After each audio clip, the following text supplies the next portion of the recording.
Yo recuerdo que me invitaron a participar en la convención de la historia mínima de México, escrita por el Colegio de México, que me tocó en el siglo XVIII, el reformismo borbónico, que había trabajado. Entonces yo escribí un capítulo en el que narraba el reformismo borbónico, tal cual yo lo concibo, es decir, no una guerra entre españoles y griegos, sino la pluridimensionalidad de la sociedad no hispana. No fue aceptado. No fue aceptado. No fue aceptado. No me extraña. Fue rechazado. Tuve una reunión que me acuchillaron, me dieron mi sangre. En un ritual humillante. Yo al final me reía. ¿Y por qué te ríes? Porque estoy comprendiendo la irracionalidad de unos compañeros historiadores que me estáis diciendo unas cosas que todos vosotros habéis construido. Es decir, que me resulta increíblemente, por eso me río. Es decir, pero es increíble, no lo van a aceptar. Es decir, lo pueden aceptar para el otro, pero nunca lo van a aceptar como un espejo. Es decir, bueno, pues ahora toca México. No, pero mira, eso es curioso porque además, bueno, ahí a ti no te voy a contar nada, pero claro, el asunto de las reformas borbónicas, ¿no? Cuando tú dices, bueno, pero las reformas borbónicas no fueron una especie de cosa malvada y maquiavélica de explotar América, es un proceso de modernización del Estado. No, eso es casi porque, claro, las reformas borbónicas fue un intento de joder a los americanos, o sea esa es la... Pero eso dentro de la línea victimista de la historiografía mexicana también.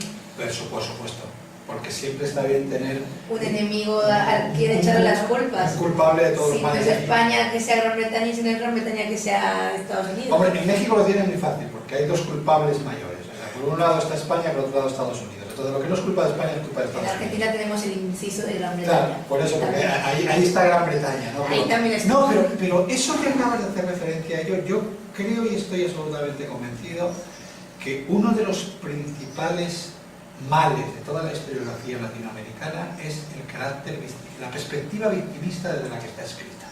No se avanza. Entonces, somos las víctimas de los que Pedro, si quieres, pues, perfecto. Pues sí, no, pero claro, claro, si quieren seguimos. Si tienen alguna pregunta más, seguimos discutiendo nosotros, ¿no? Pero digo que no te sientas muy ligado. ¿Algo más? En todo caso, lo que sí yo recomiendo es que no escriban historias victimistas. Sobre todo porque las historias victimistas tienen un problema. O sea, yo creo que eso es un problema de América Latina fundamental. Es decir, cuando uno se empeña en ser víctima, acaba siendo víctima. Pero claro, es un problema también de la poscolonialidad, ¿no? Es decir, muchas naciones, no ya en América Latina, sino muchas naciones poscoloniales precisamente han escrito, pues me ocurre el caso de Irlanda, ¿no? Que se escribe la propia historia nacional en base a una victimización. Y además esto también está muy tratado teóricamente, por ejemplo, en el mundo anglosajón, que si tú construyes tu historia nacional en base al daño que te ha causado el enemigo, todos los males, por definición, todos los males del Estado son los males ajenos, culpabilidad ajena. En Cataluña igual. Pero yo os hago una pregunta. ¿Por qué es más poscolonial México que Estados Unidos? Claro, Igual. Pero porque fue en los procesos... Bueno. ¿Por qué todos los teóricos del poscolonialismo dicen es que el problema de México es que es una sociedad poscolonial? ¿Por qué Estados Unidos no es una sociedad poscolonial? Porque caigo. No, pero también las colonias fueron diferentes. Sí, no, pero colonias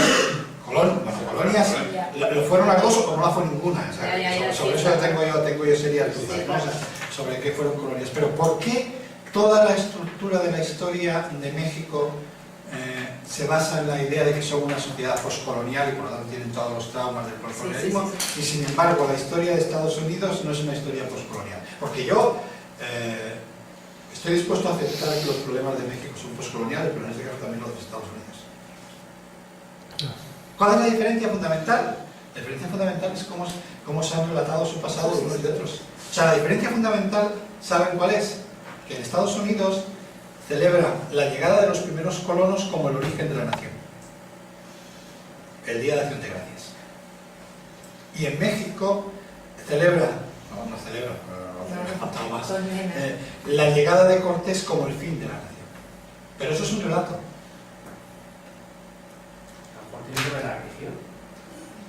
esa especie de resurrección, necesitan estar victimizados para luego resurgir, y sin embargo en Estados Unidos son más de religión protestante, en donde están predestinados a...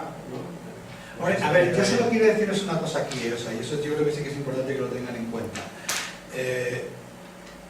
El proceso ha sido muy complicado. En el caso de México, que es el que yo más conozco, fundamentalmente lo que tenemos, no quiero daros aquí una clase sobre México ahora, pues supongo que les interesa más que sobre España, pero bueno. En el caso de México, lo que ocurre a lo largo del siglo XIX es que hay dos relatos de nación, que son dos relatos de nación absolutamente antitéticos e incompatibles, que finalmente triunfa uno, que es el liberal, pero que hay otro relato que durante una buena parte del siglo es prácticamente hegemónico, que es un relato de nación radicalmente distinto. El relato de nación liberal es efectivamente un relato de nacimiento, muerte y resurrección, y ese es el gran esquema. El relato de nación conservador, y utilizo la palabra conservador con matices porque es un conflicto identitario, no es un conflicto ideológico, es un conflicto ideológico. Lo que dice el relato de nación conservador es una metáfora absolutamente distinta, que es: México nace con la conquista. Lucas Alamán, que es el historiador quizás más importante del siglo XIX mexicano, pues lo afirma además de forma tajante. A mí no me vengan con chingaderas, es decir, o sea, nosotros somos hijos de Cortés. México nace con la conquista. Se desarrolla durante el periodo virreinal y llega a la edad adulta con la independencia. Claro, la metáfora es la metáfora del hijo que llegado a la edad adulta se emancipa del padre, es una metáfora también muy común en los relatos históricos. Ese segundo relato, que insisto fue el relato derrotado, es un relato que no tiene nada que ver con el otro. Se asemeja más al de Estados Unidos. Se asemeja, no se asemeja, es que es prácticamente el de Estados Unidos. O sea, entonces, pero ese segundo relato sigue tan vigente que todavía José Vasconcelos, que es el gran ideólogo de la revolución, que es una revolución con un fuerte componente indígena, pero Vasconcelos es el creador de la Secretaría de Educación Pública, tiene un texto que a mí siempre me ha resultado llamativo. Dice: México no será realmente un país independiente y sin complejos hasta que no instituya como fiesta nacional la llegada de Cortés a Veracruz. Entonces, quiero decir que los relatos, y estamos hablando ya de un momento muy complicado, los relatos son muy complicados. Lo que pasa es que uno elige un relato.